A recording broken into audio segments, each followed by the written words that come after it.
In this video, we're going to be primarily looking at the panel loops tools inside of ZBrush, but then we're also going to be taking a look at a few other techniques that kind of help out with this hard surface workflow. So you can see the model that we've got here looks a little bit different than the previous video. I'm going to put it on solo, so we're just looking at the topology here in the model.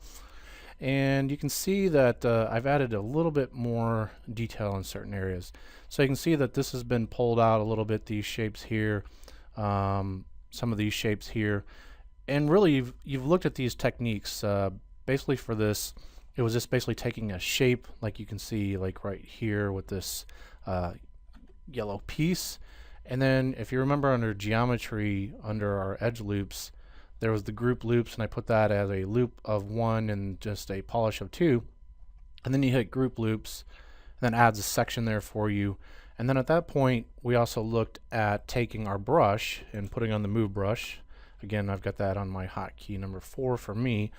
Under our brush settings, let's go ahead and dock that over here. We looked at the auto masking, and we looked at mask by polygroups, and just taking these different pieces. Now that we've got that little lip around there, we can click and drag up a particular area, like say this right here, and kind of tweak on the design a little bit. And if you want to go ahead and polish that up, you can just hide that section right there like that, mask it, bring everything back, do the inverse, smooth the mask a little bit, and then do this polish by feature.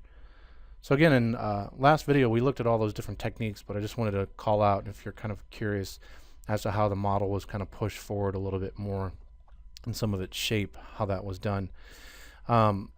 So from there, we were also looking at extruding certain shapes out, and we did that by either slicing into the geometry that we currently had and then using the transpose tool and moving it up. That was one way, or using what we just looked at under the geometry. We were looking at adding the group loops, and then at that point using the transpose tool, holding down control and just clicking on a surface, and it would mask everything off except for that piece, and then at that point we could move that surface up or down after the geometry was made. So the other thing we're going to be taking a look at is there's some tools within inside of here that is called edge loop. That's one thing that we can use, and then also the panel loops, which the panel loops is pretty involved. So let's look at the edge loop case first. So edge loop will say if you have a surface that is visible and everything else is kind of hidden like this. Let me turn on polyframe, and we hit edge loop, it will add a really tiny thin edge loop around there, and it's very similar to the group loops with setting of 1 on there. But the other thing that we can do for this is we can go and say displacement. So we could push the surface out, or we can pull the surface in. So if we go like negative 0.1, let's just see how much of a thickness that is. So that's pretty good.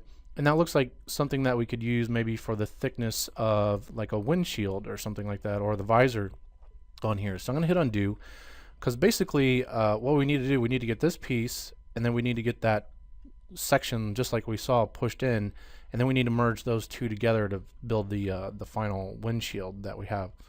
So I'm going to take this entire thing, this entire model, and I'm just going to duplicate it. So I've got 2 different versions. It's on solo, so we can only see one piece at a time. And if we click here, they're the same model, so you're not going to see any kind of change there at all.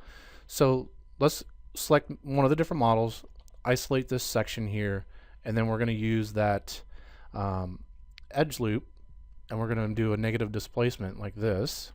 Okay, so we've got that, and we don't need the rest of the model. So let's go ahead and hit delete hidden. So here's another part where I've built this up on my interface because I'm using it quite a bit. But if I actually take a look at geometry and we go to modify topology, there's delete hidden. So that's where this came from. Remember, we can make our own custom interface, and when we enable customizing the preferences, hold down Control and Alt, and you can click and drag that over here. So some other things that I'm using too is close holes. So if there's a hole in your model, that will close the holes on there. And then also delete. We got the delete hidden, which we just talked about. Subdivision levels, a lot of times when you're working with some of these slice tools and things like that, it doesn't want you to have subdivision levels, so it's important for you to get rid of that. So you can see under here, these are all grayed out because they don't have subdivision levels, but there's delete lower is right here, delete higher is right here as well. So again, I'm using those things quite a bit, so that's why I'm throwing them over to the side over there like that.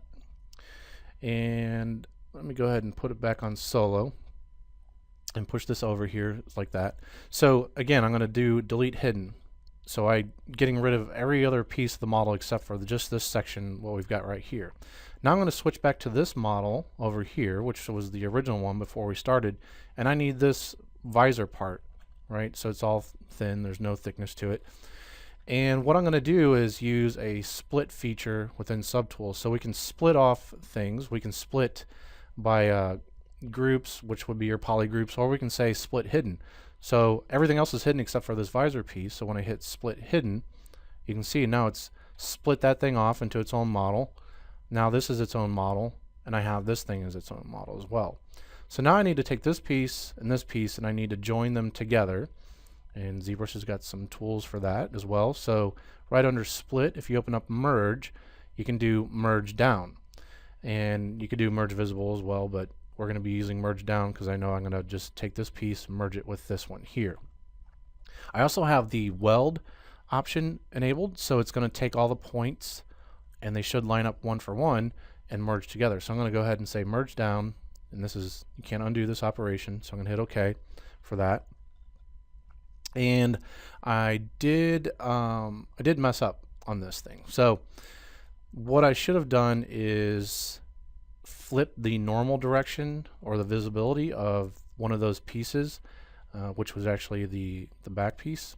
So that's okay. Like I said, we don't have an undo, so we could do this. Let's go ahead and hide this piece and then show the rest of it here. So we'll go to visibility. Actually, I'm sorry. We're going to go to display properties, and then we're going to go flip like that. So now you can see we've actually flipped that back piece.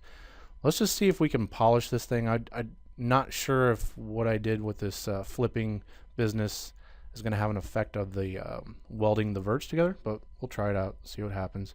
So it looks like it worked okay. So that's cool.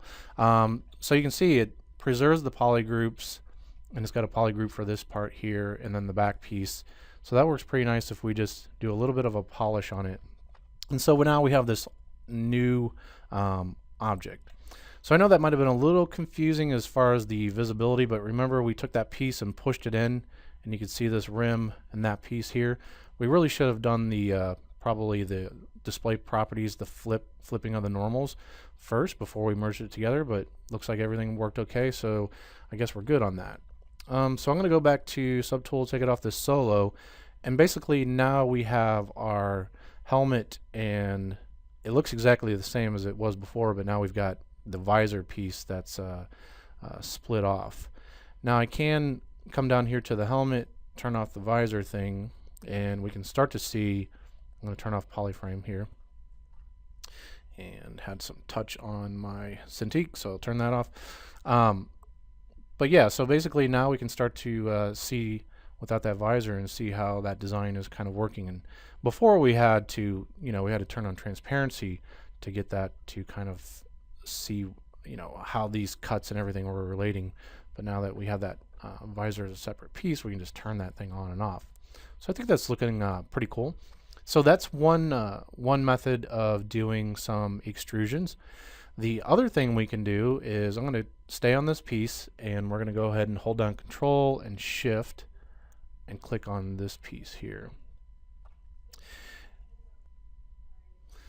And then we're going to go back down to our tools that we had right here under Geometry. So I'll close this up, open up Geometry, and we're going back into this whole edge loop section.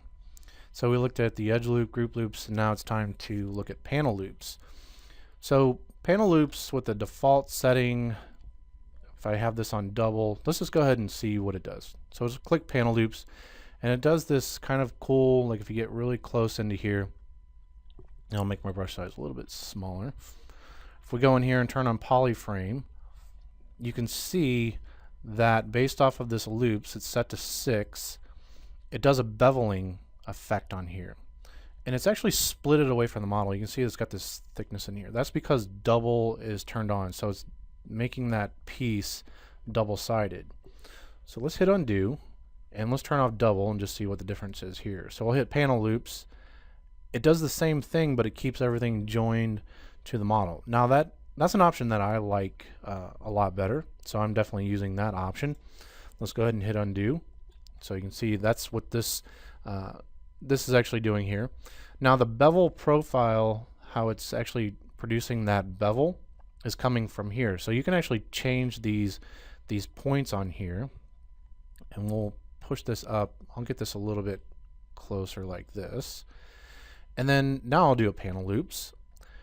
And you can kind of see, like if you get really close to the edge of this, you can kind of see what's happening here at that point. And let me put on the move tool, the transpose tool, and I'll click and rotate my canvas around, so maybe this will make a little bit more sense. So really what's happening on this bevel is you can see this point, like what we have here. But because of we have loops set to 6, it's giving us 1, 2, 3, 4, 5, 6 divisions in our model right here. So you can see that.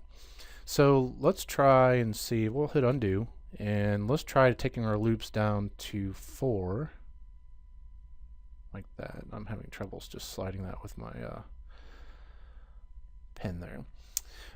So now we've got 1, 2, 3, 4, and that works. Let's see if we do 3, what happens. So I'll do panel loop. And that's kind of like, the geometry is pretty simple on there, but I think that's pretty cool for what we're trying to do. Okay, so I'm going to hit undo again, and just so we can look at a few more options on this thing. The other thing, I'm going to close up this little bevel profile here. It's got a polish, a pre-polish, just like what we've got for this polish by feature. So that's what's going on here with this pre-polished stuff. So you might want to pay attention to that if it really is rounding your corners. If you want your corners more straight, you might want to lower this polish. Or remember, if you enable this little donut hole thing right here, it changes the algorithm and it tries to preserve the shape better. So I just have to kind of play around with that a little bit. Now the thickness is saying something about, you know, how thick is this panel going to be, and you're going to have to kind of play around with what's the right value for things. If it really jets out, you know, you're going to have to push this thing down pretty small. So I did notice that the values on this thing are pretty small. Okay. We've also got this bevel, which says something about if we put this at 100% and say panel loops, you can see it really tries to pull this in for that bevel on that corner. So I'm going to hit undo, and the default is 50, I believe it is. So what if we go down to something like 10, say panel loops? Now you can see how shallow that bevel is on that part right there. So that's what this bevel is doing. I think I usually just leave it around the 50, and that works pretty good. So I'll hit panel loops again. So the other thing is, if we want just more of a straight extrude, you can take your panel loops down to 1 and say panel loops, and you can see it becomes more like an extrude. It does build this little tiny piece of geometry along here, but it is almost like doing a straight up extrude at that point. Now you don't get any of the beveling or anything else, or you don't get any of the rounding either for that whenever you have your panel loops so low. So I'm going to put that back up onto 3. I liked that number, and that was working well for what I was looking for. The other thing we can do is if we push this enter, we can do that and say panel loops. Instead of it pushing that surface out, it actually builds it in. So it's like a negative extrude at that point. So I'm going to hit undo, and I will just put that back off here. And so really these are this is kind of my setup that I like to have whenever I'm using the panel loop stuff. So again, it is kind of like an extrude, but we build up something like this. And what I like to do is actually this. You can see after it makes it, it masks everything off. So they've built a situation for you to use the polish by features right after you make the panel loop adjustments. Again, remember, if you want to hold corners, if you were trying to hold a specific shape that you like and you don't want that part to get the polish on it, just go ahead and build a mask for it like that. And let's say I want to hold these corners, you're going to be able to paint your mask in here like that and do the polish by feature.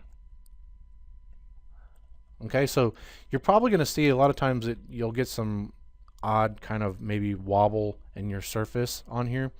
So just keep that in mind, that you're going to want to run this polish on there. But the only thing you got to kind of keep an eye out for is just trying to preserve those corners. So here's another such situation where I would like to maybe do a panel loop on this whole section right here. Let me turn on my polyframe. But I do know that this is probably going to cause an issue because we've got this situation where I did the extrude. We looked at that at the other video, and it has no geo in here. Now we did look at taking this and rebuilding the topology. So here's a case where we do need to do that. And I'm going to go to Z Remesher. We've got the freeze borders on and target poly count. I don't know. I'll put it up like maybe 6,000 polys or so. So I just put a value of 6 there and do Z Remesher, and hopefully everything kind of goes well. I'm still not too thrilled about what it's doing right here in the corner. So maybe give it a little bit more geo. So we'll do 8,000 and see if that kind of helps a little bit. So I think that's looking better. I'm going to take this surface, isolate it, and then just do a slight polish by feature like that before we try to do anything. And then maybe we'll try to do the Z Remesher again and just see what happens if it gets a little bit better. So I think that's about as far as we're going to be able to push it. So now I'm going to take this, and with the same options that we had with our panel loops, I'm just going to go ahead and hit this once and see what this gives us. So I'll have to turn off polyframe and hit Control H on the mask. And here's a situation where I was saying, like, it's kind of really tearing up the geo pretty bad in through here, but I like what it's done up here on the top. So here I can just hold down Control, hit Control H. That's why it's doing that weird display thing or whatever, because I was trying to paint a mask when it was hidden. So let's hold down Control and paint a mask up and through here like this, and I want to hold all that and preserve all that, and maybe preserve some of this stuff in the back like this. I also want to make sure, remember we had that mask by polygroup turn on in our brush settings. Let's just check that real quick. Auto masking, yeah, so I need to turn that down so I could tell it was not letting me paint a full mask on there. So that's something you do have to be a little bit careful of when you're using that option. I know it throws me off every now and then, and I forget that I have that on. So it comes in really handy, but you do have to watch out for it. So really, if there's a little more space on here in my interface, I probably should put that somewhere, just so it's easy to get to and so you can always see it. But I think this will work here, so now we can start doing the polish by feature. Okay, you can see that's working all right, and I can blur my mask a little bit, do the polish by feature. And so that's kind of cool. I'd probably need to work on it a little bit more and think about if that's really what I want to do with that that shape. The cool thing is we always have our undo history, so like a lot of times I try some stuff out just to see what it might look like, and if I don't like the result, then we can always just go back through the history and find the section right before we did that operation. So I think I'm right around here. I think I'm good, and I'll bring everything back. Obviously, when you do this history and you start to say, like, I want to start doing stuff to it, it's like, are you sure you want to do this? So yeah, I'm sure about it. So I think that's pretty good probably for this section for some of the panel loops. I am going to show you, I guess, this additional thing where I like to kind of push it so far with the panel loops, and then it makes it real easy to select this surface again, and then you can run the panel loops another time to get some more detail on that thing. But this time you might want to, I usually take the thickness and maybe go 0.005, so I usually like half that thickness on there, so it builds up kind of this nice kind of detail that you got going on here. The other thing is, if you just take something like this shape here and do a panel loop on it, and we've got that, and it looks kind of cool, I can take this and then start to do some design work on it. So I'm going to use the slice brush, like what we looked at before. Just tap Alt twice to get that hard edge. I'm going to go through there, and if I turn on polyframe, I know I've got this here. So I can hide this piece, and I'll do panel loops like here, and do this one here. And so it's giving me this detail, and remember, we need to mirror that across here, and ZBrush likes to do the mirror and weld in this direction. We looked at that at those earlier videos on there. So that gives me some detail there, and again, I could even take this and do another panel loop on it like that. And when we get back, you can see that detail reads pretty well. Maybe run it on here like that. So it's really up to you kind of how far you want to push these things and how far you want to push some of the design elements on it. So I'll just do something like this. I'll do mirror and weld. I know I wasn't looking at it, but after you get used to this workflow, you'll get a feel for not having to always have the polyframe on and everything else like that for this. So I'll do panel loops there for this, right there. So it's just kind of fun to do some design work on this section here. So here again, where I can go to this panel,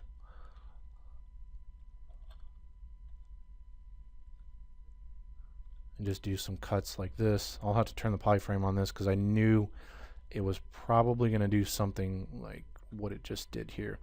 So I need to split through here, and really I need to get this piece separate from this whole big thing here like that. So I'll just hide that, hit Control W, that's the hotkey for the polygroup thing, and now I need to mirror it across here, and this say mirror and weld, and that's going to give me this section over here like that.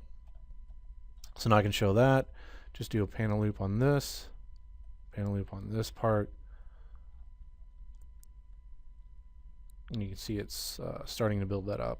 It's starting to look pretty interesting, pretty cool. So again, you could just go through and you're kind of just hitting a lot of the different surfaces and just thinking about some of the design on here for this. So I think this is going to be enough for the panel loop stuff to get you going. In the next video, I think I'm going to show you how you can do some isolated detail in certain areas, just so you can build up the geo. Like this geo is somewhat dense, but it's not too crazy. But if we start using different brushes and things like that to get little kind of details and stuff like that on there, this is not enough geo for that. So we'll look at how to push the resolution in certain areas on this thing. I'll turn on perspective, and I'll turn back on the visor, and then this is kind of where we're at with some of this shape exploration for things.